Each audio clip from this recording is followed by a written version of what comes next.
Conversar con los dos, tanto con Alberto como con Walter. Arranca la entrevista Lucía Jaramillo. Saludamos a Javier Segarra, que está en la plataforma también. Sigue Claro Ramiro sí. y finalmente Javier Segarra. Una pregunta para cada uno. Así es, 9 de la mañana con 18 minutos empezamos con el economista Alberto Dajit. Muy buenos días, Alberto. ¿Nos escucha súper bien? ¿Sí? ¿Nos escucha bien? Los escucho perfectamente bien. Listo. Empecemos entonces analizando la situación de la Asamblea Nacional. Como ya lo mencionábamos muy temprano, la presidenta de la Asamblea Nacional, Guadalupe Llori, intenta frenar la destitución con medidas cautelares contra el Pleno de la Asamblea Nacional. Justamente la petición de las medidas cautelares, economista Dajit, va encaminadas a que los jueces constitucionales definan que el Pleno de la Asamblea Nacional se abstenga de conocer, debatir y resolver el pedido del proyecto de resolución del Pleno de la Asamblea Nacional para la creación de la Comisión Ad Hoc pluripartidista para investigar las actuaciones del Consejo de la Administración Legislativa, es decir, del CAL. Para hoy, para las 11 de la mañana, justamente Guadalupe Llori convocó al Pleno de la Asamblea Nacional. ¿Qué le parece esto sobre estas medidas que la presidenta ha tomado para, entre comillas, aferrarse al cargo de la presidencia de la Asamblea Nacional? Lo escuchamos. A ver, yo creo que esto puede ser visto puntualmente o puede ser visto en una perspectiva más amplia.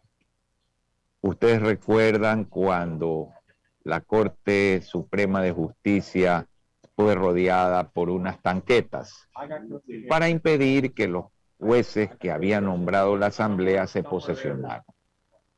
Ustedes recuerdan cuando el presidente de la República fue secuestrado en una base porque se había negado a publicar una amnistía que la Asamblea había dado. Ustedes recuerdan cuando una mayoría destituyó al presidente Averroes Bucarán y puso a Edelberto Bonilla.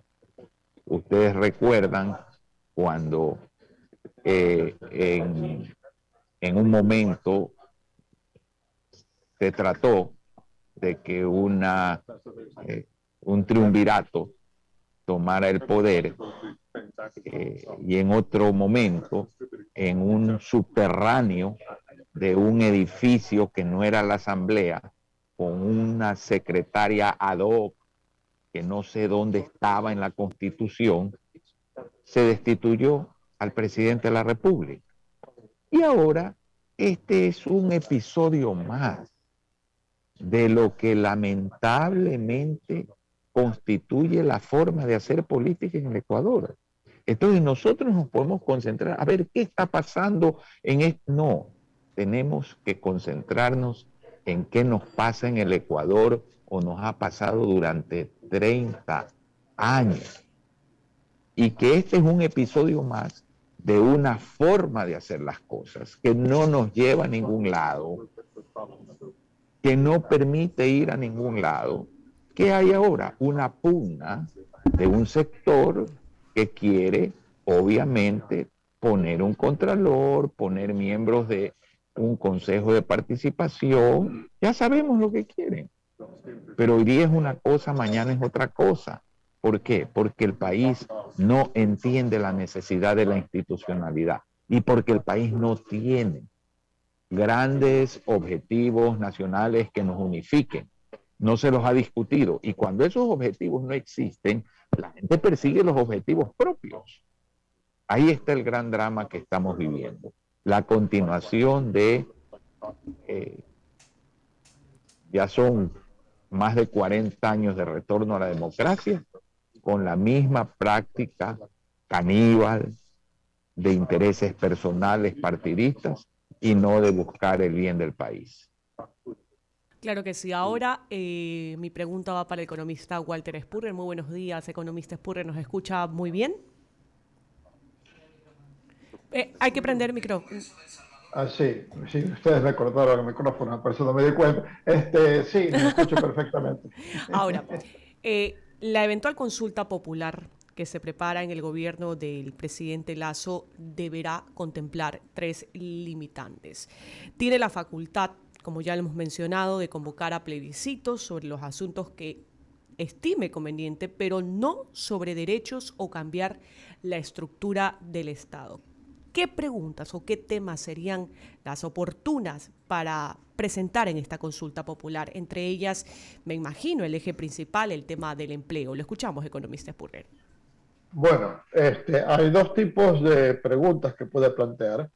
La una está vinculada con lo que usted ha mencionado y la verdad es de que no creo yo que los límites de los que se puede preguntar en cuanto a estructura del Estado están muy bien definidos. Eso lo tendrá que definir la Corte Constitucional, porque el presidente le gustaría, por ejemplo, establecer un sistema electoral que lleve a mayor estabilidad. Tenemos un sistema que está diseñado justamente para que haya inestabilidad y para que los políticos escurridizos aprovechen y pesquen el río revuelto. Por ejemplo, si vamos a tener mayor estabilidad, deberíamos tener unas elecciones de la Asamblea en la segunda vuelta y deberían ser elecciones en el cual se trate de evitar que personas independientes de una agrupación política estén en la asamblea vendiendo su voto. Entonces eso se puede lograr o, por ejemplo, haciendo distritos o poniendo de que solamente pueden ganar puestos en la asamblea los partidos o movimientos políticos que alcancen un determinado porcentaje del total de la votación nacional. Entonces, por ejemplo, eso es algo que el presidente estaría interesado en poner, en cambiar el sistema. Ojalá que la Corte Constitucional lo permita. Ese es un tipo de preguntas y podríamos mencionar otras como de alguna manera esterilizar al Consejo de Participación Ciudadana, que no creo que constitucionalmente lo pueda eliminar, pero que es un engendro que lo de Rafael Correa con miras por el control de ese consejo, que supuestamente son los ciudadanos puros de corazón los que están allí, de esa manera quitarle poder a la Asamblea. Entonces, eso tiene que desaparecer. Como vemos, es únicamente un sitio donde distintos grupos pugnan por controlar y por tener cuota de poder. El otro lado va por lo que su pregunta, o sea, usted me hizo un comentario sobre la parte de las limitaciones de lo que se puede preguntar y después de asuntos tipo empleo. Eso tiene que ver directamente, está directamente relacionado con los proyectos de ley que tiene el presidente, el proyecto de ley que mandó inicialmente y que fue rechazado por ser una especie de ley trole y que dividió en tres partes. El uno se aprobó, el que incluía la parte tributaria y que ahora la Asamblea está buscando derogar. El otro es lo que llamó las reformas para atraer inversiones. ¿Y por qué? Porque hay una relación directa entre empleo e inversiones. El empleo se crea cuando se invierte. Si no se invierte, no se crea empleo. Entonces, iría ese proyecto de ley y luego tiene que contemplar si incluye una reforma laboral. Por eso es que se encuentra haciendo contactos el régimen con distintos sectores para ver si logra impedir que el día de mañana se haga un enorme bloque y un enorme escándalo diciendo que el Ecuador no tiene que tener reformas laborales, que con las reformas actuales, con el sistema actual deberíamos vivir de por vida. Entonces, si él logra conseguir un proyecto que al menos no cause gran oposición o que la oposición logre alarmar con sus declaraciones al electorado, también debería incluir la reforma laboral. Si lo consigue eso, pues el país ganaría bastante mayor estabilidad, ganaría también un marco legislativo más atractivo para la inversión y podrá atenderse los problemas de empleo. 9:27 a.m. Ramiro Cepeda con más preguntas. Alberto, saludos, y Walter también. Alberto, ¿qué dosis de responsabilidad tiene el presidente Lasso en esta suerte de divorcio ejecutivo-legislativo? Pues lo que yo puedo observar, que si bien es cierto las intenciones del presidente por acelerar un proceso de inversión es el que él vendió en su campaña, la gestión política, hoy enmendada con un cambio de ministro que tendremos que ver si funciona, ya demuestra que es un acto de contrición, pero ¿es suficiente? ¿Falta algo en la actitud del presidente? ¿Ves tú que le falta una suerte de ser un poquito más maleable? Porque sigo insistiendo, él cree que está en un convento y no es precisamente en donde está. Su micrófono, Alberto, por favor, su micrófono. Yo entiendo la desesperación del presidente, pues yo no fui presidente, pero estuve pues tan cerca del arquitecto Sixto Durán Ballén y era un gobierno de equipo realmente y fui quien precisamente, si recuerdas, denunció al país la corrupción de la Asamblea y me costó 20 años de exilio. Denuncié exactamente lo mismo que para pedir, para lograr votos para leyes trascendentes exigían un montón de canonjías. ¿Okay?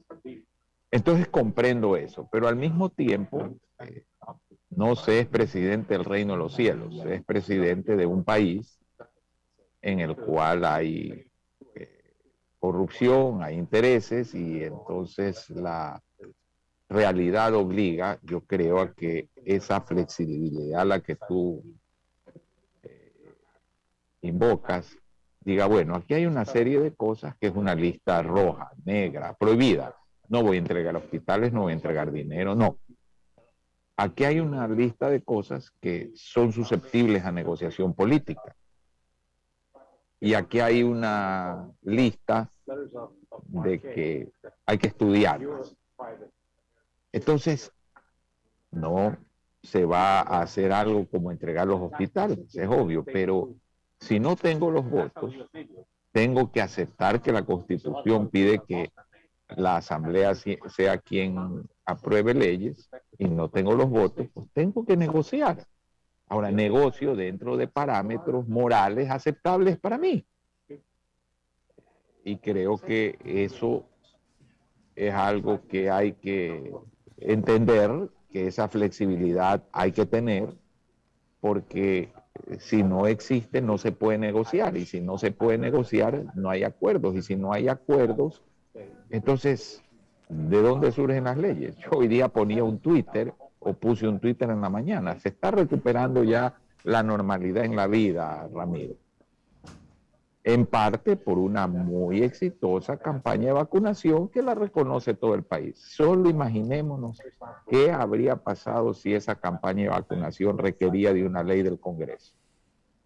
¿Cómo estuviéramos hoy?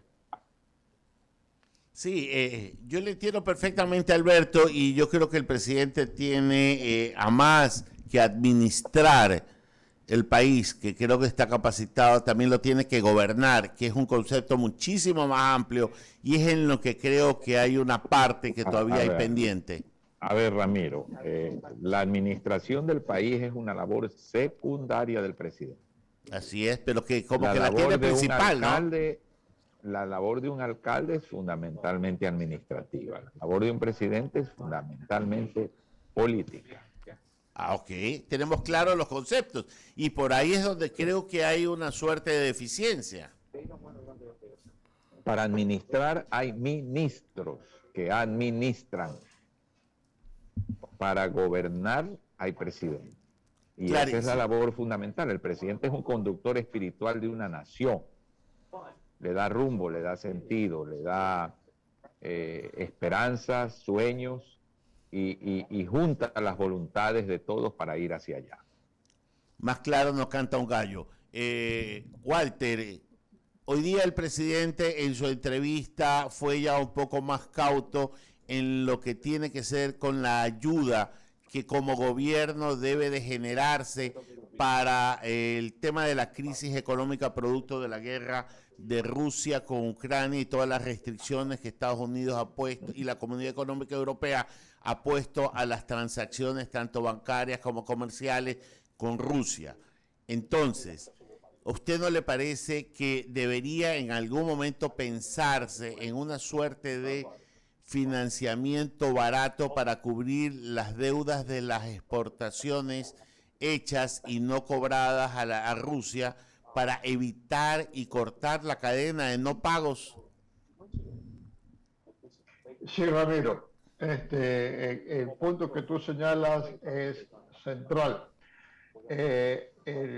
Si vamos al sector agrícola, el sector agrícola y sobre todo el sector de las commodities, de los productos que se comercian en el mercado internacional, son cíclicos, tienen periodos de precios muy buenos y periodos de precios muy malos, hay épocas en que caen pestes, hay guerras, hay épocas que justamente por las pestes y guerras después hay poca producción y se normaliza el mercado y entonces aumenta el mercado y suben los precios. Entonces lo lógico es que quien le preste al sector agrícola esté dispuesto a financiarle en las buenas y en las malas, porque cuando son las malas necesita el dinero y cuando son las buenas puede pagar. Y esa es la situación que tenemos, y cuando el presidente dijo, ese es un problema de los ricos, no me toca, yo pienso que estaba en una nota muy populista, pero él como banquero tiene que saber que no es así. Yo no digo que el presidente vaya a financiar a las grandes compañías exportadoras, ellos sabrán cómo se manejan, pero sí a los productores, ¿no? Y no tiene que ser tampoco un crédito particularmente subsidiado, tiene que ser un crédito bajo, pero no el 1% que está dando el Banco de Fomento ahora, el banco...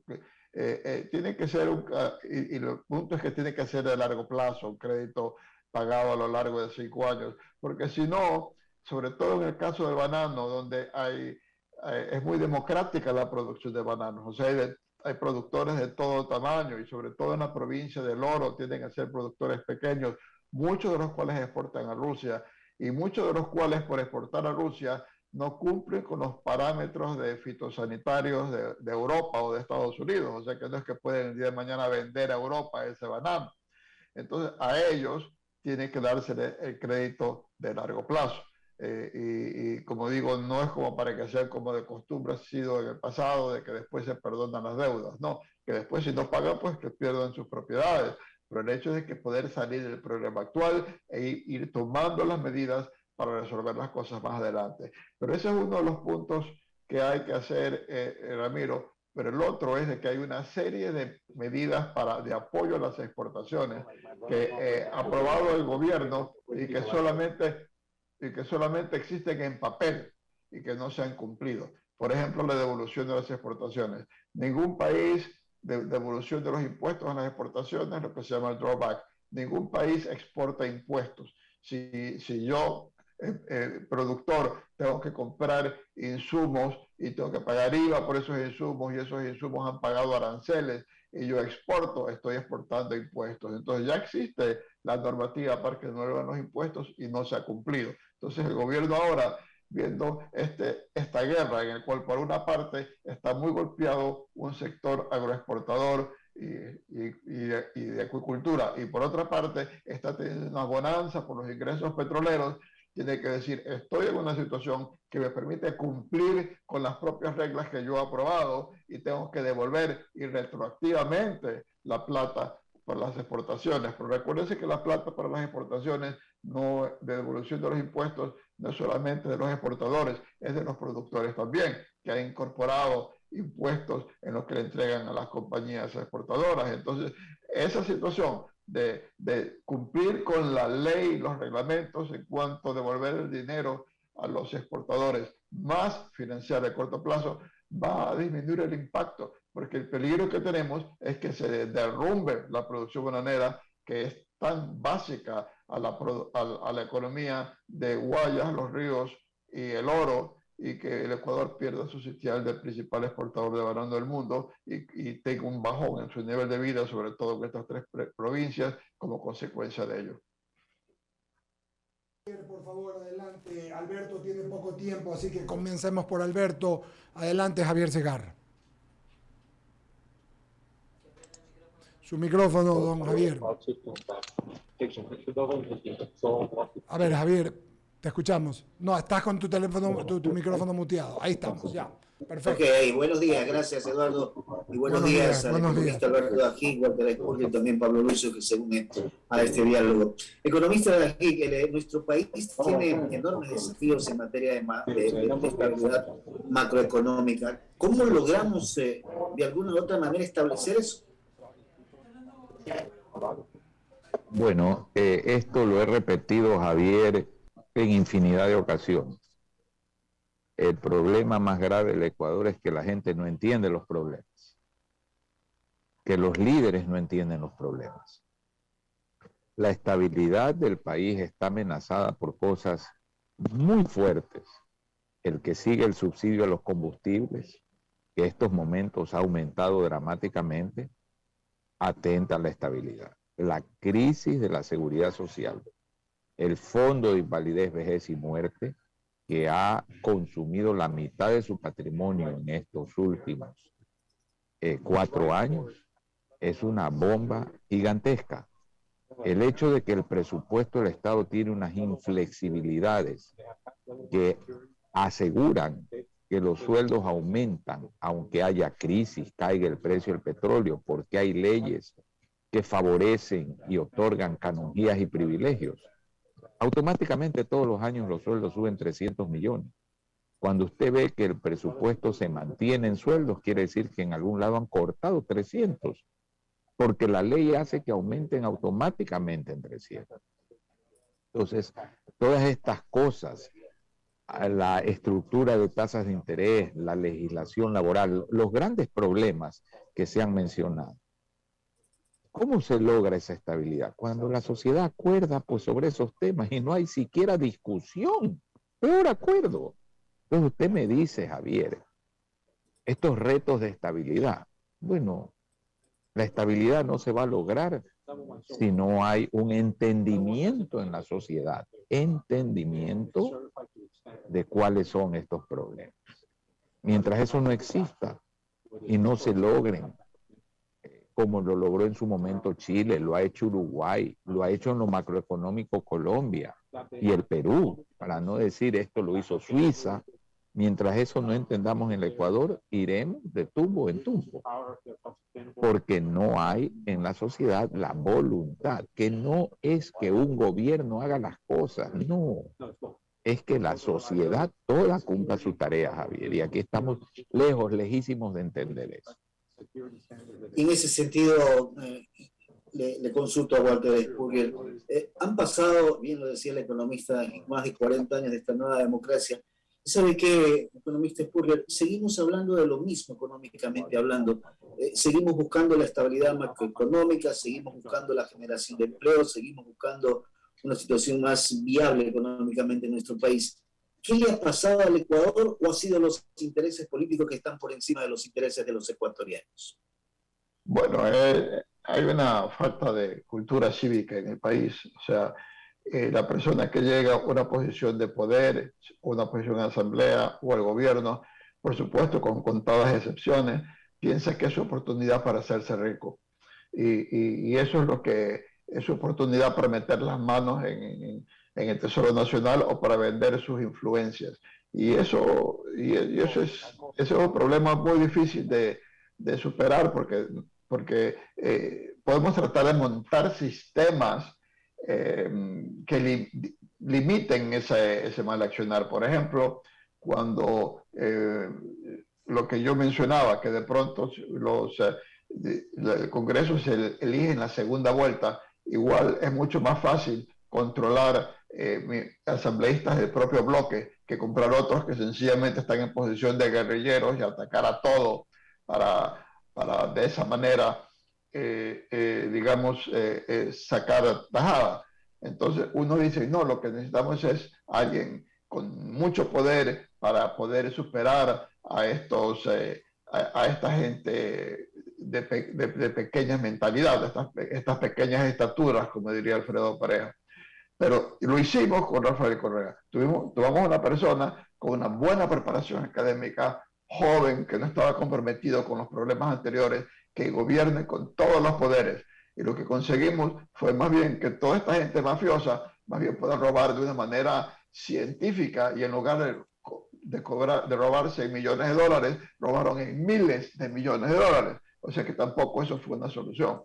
Entonces, es un problema. Yo pienso que en la medida en que entre tropiezos vaya creciendo una clase media donde la gente quiera dar a sus hijos una herencia de respetabilidad y de honorabilidad, y de que cuente el que se diga mi padre fue honrado e hizo las cosas de acuerdo a su conciencia, hasta que no vaya creciendo una clase media de esas características, vamos a seguir teniendo este problema. Y lo que podemos hacer en cuanto a cambios legales en la estructura, algo ayudarán, pero mientras que no se supere esta falta de cultura cívica, no vamos a resolver el problema.